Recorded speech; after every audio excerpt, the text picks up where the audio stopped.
Guys and dolls, so it's Friday.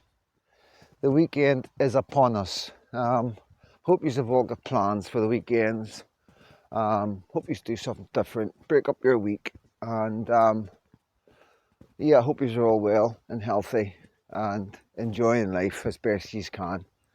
Um, I just want to bring a wee sort of, I always say bring a happy video or something like that, and then ends up going down some dark rabbit hole.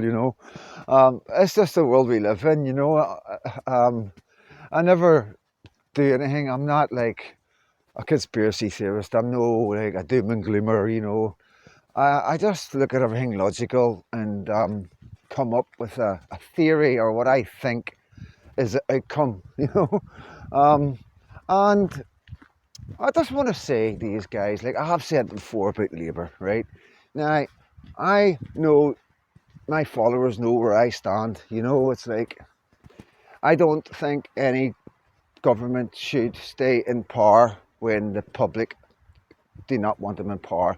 I think when we live in a democratic country and we go on about living in a democratic country and it's one of the war cries basically for the reason why we have such a problem with irregular immigration. And it's like, it's logical, isn't it? Why would these people still jump about as if they represent anybody when they don't represent nobody? Well, let's be honest, right? So the Labour know this. And this is just the way it is. It seems to be that people that have come here, immigrants, and both legal, illegal, irregular, whatever word they want to use, tend to will vote for Labour. And then you've got the Blue Herd Brigade. Now, I say the Blue Herd Brigade, but I want to specify exactly who I'm talking about, what type of people these are. You've got to understand, this is what I think.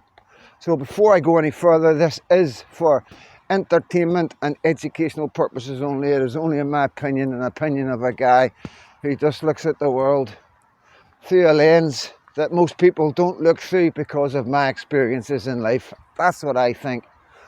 And I always try and be as truthful and honest as possible.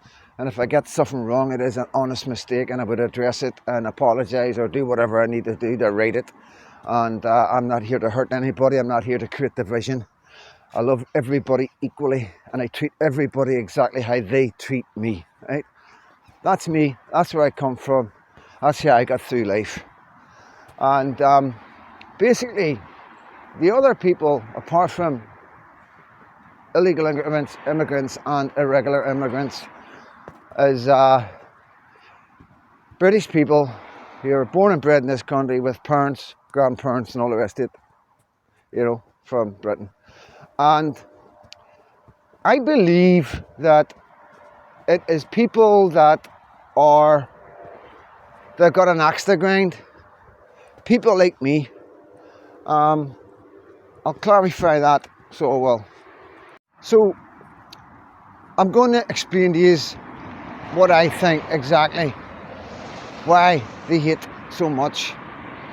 And it's a couple of things, right? So first of all, you're going to have a group of people, mostly middle-aged, and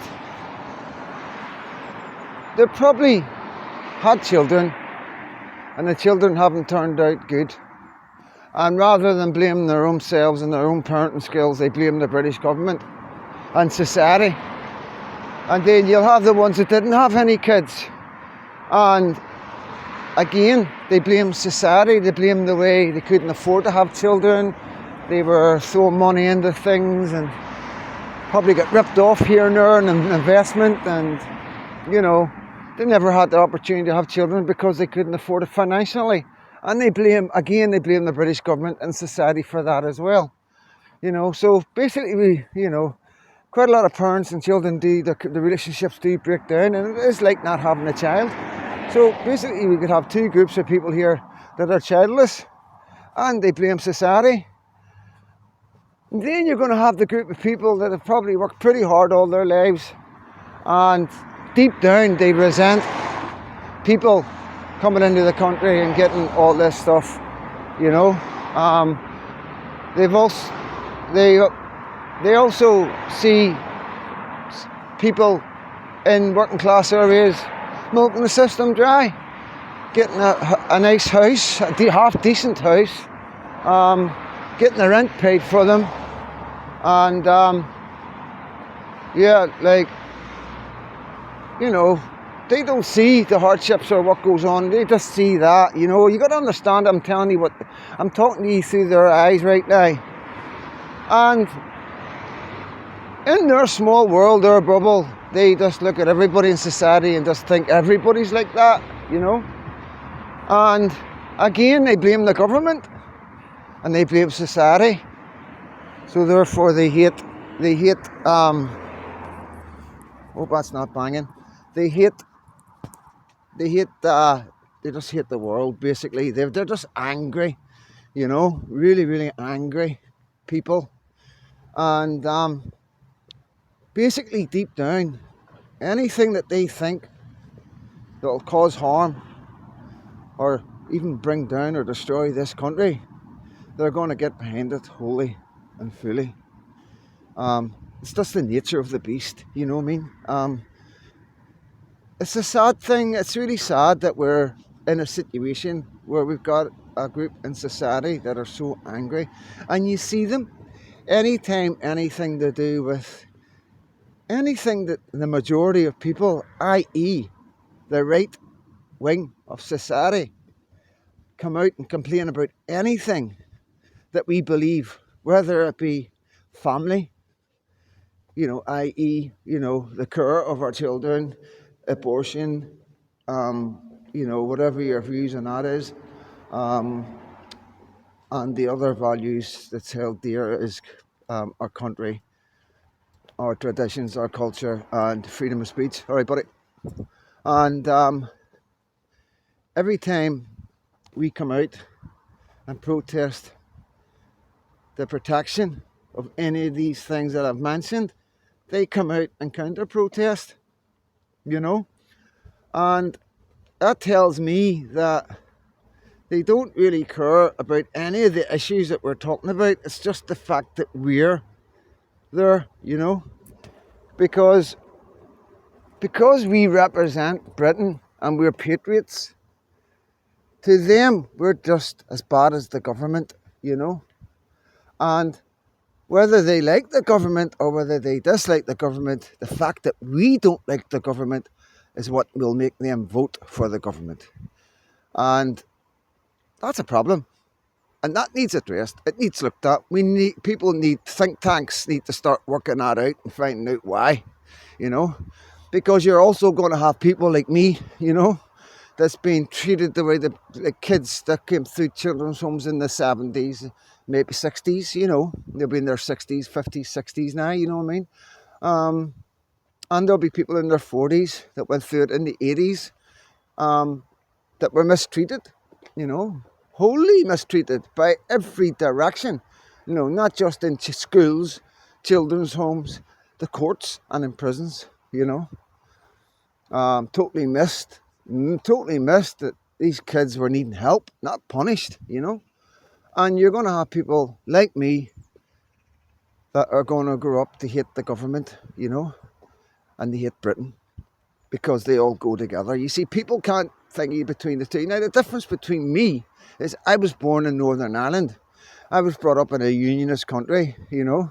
I was born on the Union Jack, you know, and like I say, quite proud of it and proud to belong to Britain. I love Ireland, and I would love a solution, you know. I'm just not educated enough to come up with a solution.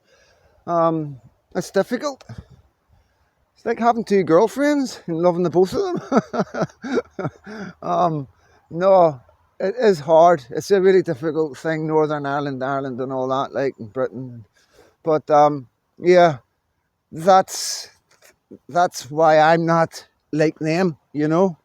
Maybe if I'd have been born somewhere else and treated the same way, then maybe I'd be one of the Blue Heart Brigade.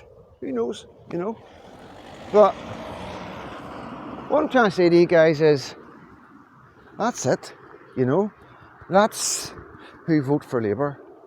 That's who is voting for Labour.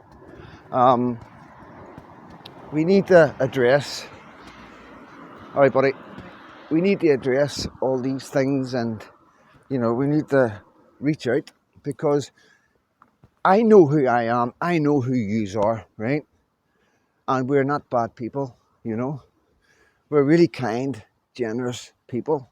And that's who we are in Britain. We've never ever been anything else. And the problem is, it's because of the likes of far left and Labour government who are calling us all racist and far right. You got to understand, if you throw enough, you know the saying, something will stick, you know. And if people keep saying it over and over again, you know, it does sort of linger. It really does start to linger. And I don't know if it's a psychology, but subconsciously, I think some people are starting to believe that maybe they do feel a bit racist. And, you know, I don't know what to say to them people, but you're only feeling like that because of the way the government are, and because this is where we're at right now in the West. Because of who's in charge, who's running all the think tanks, who's in charge of the home offices, the courts, the justice system.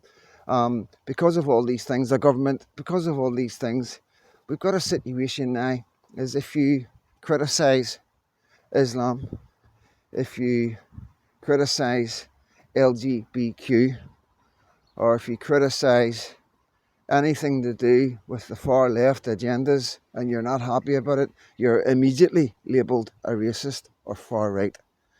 And when you hear people standing up on TV and they're talking about racism and they're talking about far right, believe you me, this is what they're saying. This is what you've got to hear.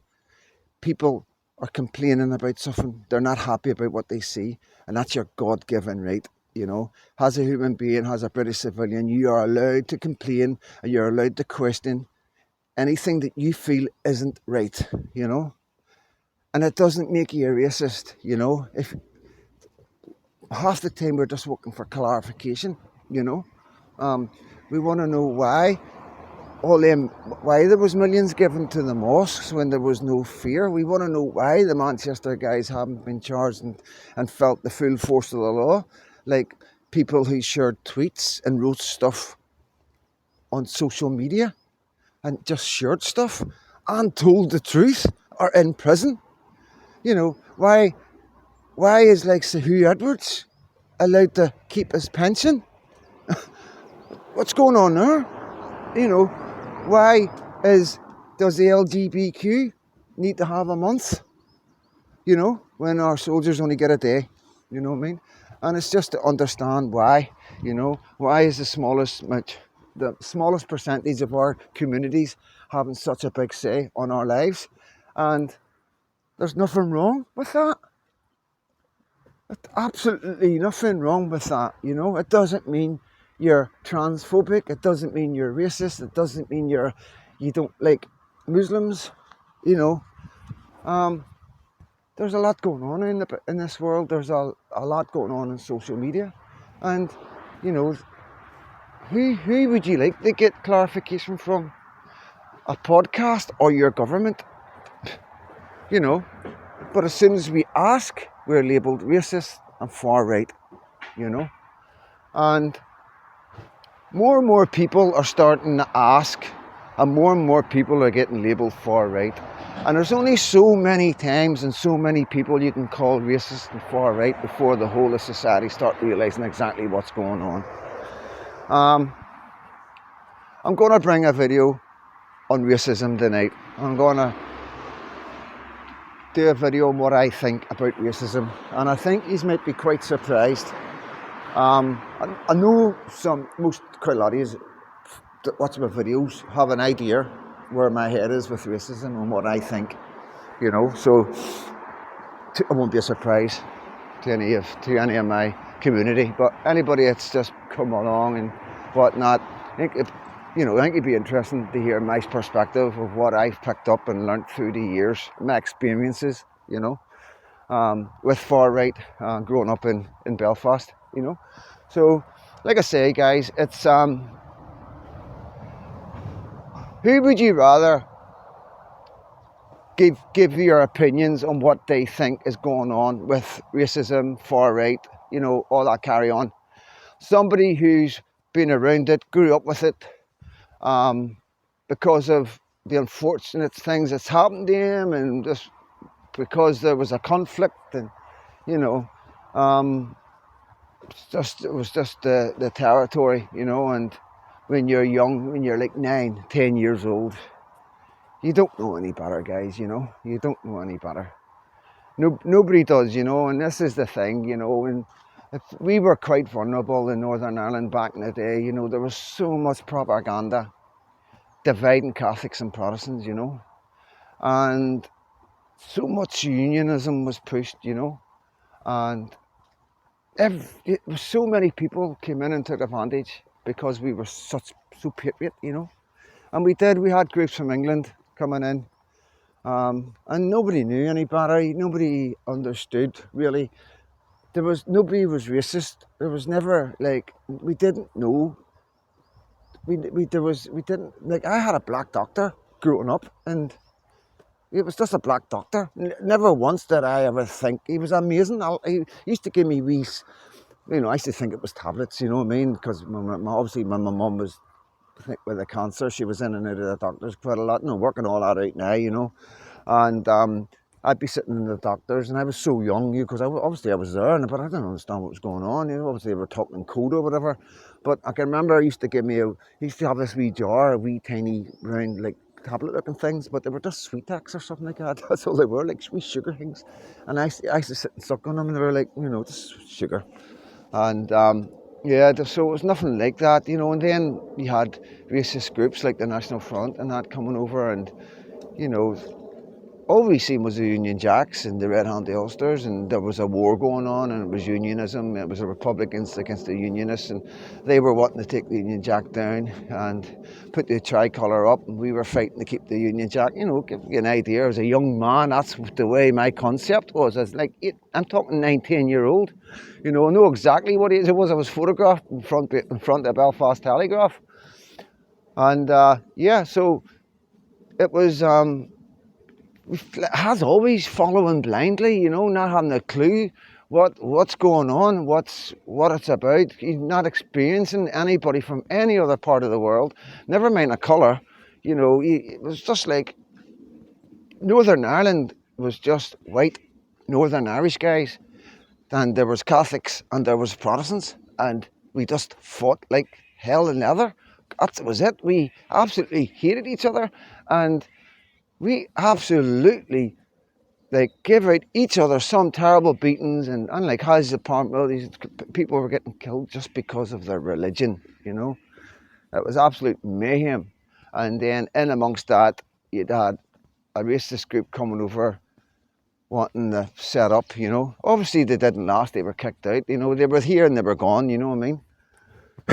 But I can remember it. And yeah, I've got a story to tell about it. It's quite interesting, and it's what led me to think the way I think about racism. And it's quite interesting. That something like at 9-year-old that I've seen then and has made an impression on my life. Later on in life, when I was trying to work things out in my own head. So yeah, it'd be quite interesting. But like I'm going to say, guys, I'm hoping that's not banging. All right, buddy. It's like the good thing to take from it, I think, is this is the demise of Labour, And I said this from the start, guys. The only way we can do this is at council level, council by council, And that's the only way we're going to do it if we're not going to get a re-election. But we need to get councillors. We've no good even getting a re-election if we don't have councillors that represent all the different areas. But it's a start, Basically, the more councillors we get, the less power Labour will have, and the opposition will get louder and louder until eventually they can't ignore us. And I do predict a re-election within the next couple of years. I do believe that they'll be in such a tight corner that they won't have any choice, guys. So I want you to take a wee bit of happiness on this fine, brisk, cold Friday morning, and I'm just heading to Livingston. So, as usual, as people know that have problems with mental health, you lose things, you can't remember things, you know what I mean? So my bank card is one of the ones that I always lose it, or, you know, my banking app shut down for some reason, and it was just a glitch, you know what I mean? It was just about the time wee Lucky was being born, and I couldn't find my card because I was using my banking app, and then I got my card, and then I realised I had the wrong number in my head, because I've lost my card that many times, and they used to always give you a new number, you know. So yeah, take the wee walk down to the centre, no dogs, go down there, and they know me. I'm well known, so I'm in there like, they don't know me, as in yous know me, you know what I mean? They just know me as somebody who keeps losing their bank card. But no, they're really nice, you know what I mean? And they're good. They must know. I think they're trained for people like us, you know, that are always like, it's a nightmare, absolute nightmare. It's always been a nightmare for me with things like this. It's always, you know what I mean? It's always been difficult. But yeah, so it's a nice wee dander, and I need to get my number changed, you know. So yeah, the life enjoys. So it is. The life enjoys, guys. But listen, yeah, Labour is on the way down. Enjoy these last moments watching them go down and down and down, okay? And like I say, I don't know who to vote for. I don't know. I'm not ever going to tell you who to vote for. Even if I do know who to vote for, I will tell you. I'll tell you who I'm voting for, but I'm not going to tell you to do that. You know, you do what you've got. Everybody's got to. It's very important that everybody votes for themselves, and they don't. You know, you can get advice and guidance, but you've got to make your own decisions. That's important when it comes to this kind of thing. And but like, I take my hats off as well. I really, really do, to Paul Thorpe. If you haven't caught this last video, so this is like 10 o'clock Friday morning. So I've seen it last night. I'm sure. It was the last video I watched before I went to sleep. That's right. It was, and it was great. It was really nice. It was, honestly, I slept like a baby. I absolutely slept like a baby. And this is what I try to say to content creators, that they try and get it across. This is the kind of thing that your audience needs. They need reassured. They need to know that you are all thinking the same as them. And it's difficult because a lot of people don't know how far they can go, and you don't want to be classed as hateful, and you certainly don't want your door going in. And I'm not talking about the police. It is a very dangerous game. And I will say this, in any creator that comes on and talks about the stuff that nobody else is talking about, the stuff that the government are trying to shut everybody down for, stuff that I'm talking about, and this isn't hanging, I shouldn't really say that. Anybody but me, just give them as much love and respect as you can. And and remember, it is difficult, you know. I am one of them guys that will always say things as I see it, and I know it comes across sometimes as like, I don't know how it comes across sometimes, you know what I mean, but I don't mean, I've always got love for everybody. You know, I understand how hard this is. I really do. There's no, and I know I make it come across as if anybody. Yes, I'm different. I've been in prison and all the rest of it, and I've got a good lawyer, and I'll fight everything. I'll keep all my receipts. I know what I'm doing when it comes to this. I know I haven't broke the law, but it is really difficult when you see people going to prison when for years they haven't broke the law. You know what I mean? And they will get compensation one day. They will, you know. You've got to remember, this is the Labour Party that's done this. Nobody else has ever done this in Britain. They are civilians, and there's no other government that comes after the Labour Party will ever do this to our civilians. So keep that in mind. These men and women will be compensated, you know, and yeah, 110%. So I'd look at it as an investment, you know. But fair play to Paul Thorpe. Amazing video, I thought, to the point. No messing about, no BS, and yeah, let's hope others following his footsteps, because that's the way we've got to go. And I'm going to explain why, guys, because you know, we're very limited. We don't have the multimedia behind us. It's all down to citizen journalists to reassure the rest of the public that you aren't on your own. I know the mainstream media are totally telling you nothing, and you're coming online, you're hearing things that are going on, the truths of what's really going on in Britain right now, and then you're hearing Starmer coming out and blaming the Conservatives for basically trying to destroy the country, and you're thinking to yourself, what's going on? And that's probably driving you onto the internet right now. And this is what I'm saying, guys. It's like people need this kind of thing. There's a lot of people, especially the older ones, that are scared right now. There are a lot of parents and grandparents are genuinely like, this is the feeling on the street from everybody I talk to, from everywhere in Britain.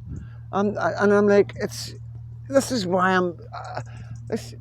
I know with my heart that if I'm feeling all that and hearing all that, then everybody else around here, in every other part, must be feeling it and hearing it too. The general feeling of the population is feeling really, really let down by the governments, both governments, you know. And we all know Labour started this with Tony Blair, you know, so they can blame the Tories all they want. The two of them are as bad as each other. But the point is, it's not going to stop. It's not going to stop under Labour. They're going to say all these things, and honestly, like, look at the lies they've told us already. Look at what they've done to get in the power. They lied to get in the power. They went back on their word. Do you honestly think they're going to change? They've done the most unspeakable thing they could have done. Lied to get in the power. Believe you me, they've broke the biggest law, I believe, in our society. So they're no going to back down now. Trust me on that, guys. But listen, I'm nearly there and getting into the city, and I shall give you all a wee video soon. I will bring a video about you soon. I think it's quite interesting, you know what I mean? Give you a bit of insight of what I've picked up and who from, you know what I mean? Maybe throw a couple of wee videos in with it, just to back up what I'm saying. But yeah, I'll work on that one. But all my love, guys, and God bless every one of you.